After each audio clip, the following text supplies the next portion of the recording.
నీ మనసులో పెద్ద బాధ ఉన్నదని తెలుస్తున్నది తల్లి. ఆ బాధ ఏదో చెబుతానే తల్లి. నాకు ఒక బాధ కాదు, మా ఆయనతో నా కూతురుతో బాధ. ముందు నీ పెనిమిటి బాధ చెబుతానే తల్లి.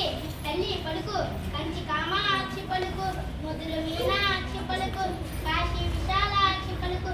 ఓ తల్లి, నీ సమస్య నీ వల్లనే వచ్చింది తల్లి.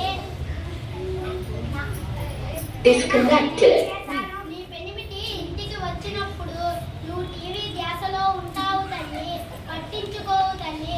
అందుకే నీ పెనిమిటి నీ మాట వినడే తల్లి. అవునా అమ్మ, ఇక్కడ నుంచి టీవీ చూడనమ్మా. మా పాప గురించి చెప్పవా చూడమ్మా. తల్లి పలుకు, జగదాంబ పలుకు, కంటి కామాక్షి పలుకు, ముదుల మీనాక్షి పలుకు, కాశీ విశాలాక్షి పలుకు.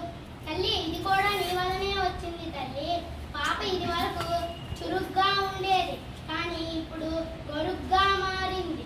బడికి వెళ్ళనంటుంది, చదువు చదవనంటుంది, తిడితే ఏడుస్తోంది, కొడితే తిరగబడుతుంది. అవునా తల్లి? అవును సోదమ్మ, అవును.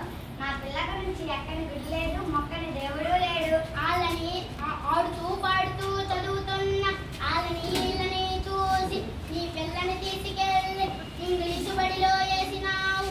అక్కడే వచ్చింది సిక్కు. అయినా నువ్వు కంగారు పడవద్దు. నీ కూతురు కోసం ఏ గుడి మెట్లు ఎక్కవద్దు. మన ఊరి సర్కారు బడిలో చదివించు చాలు, అన్నీ సర్దుకుపోతాయి. మన ఊరు సర్కారు బడిలో చెప్పరు కదా సోదమ్మ. ఎవరు చెప్పారే తల్లి?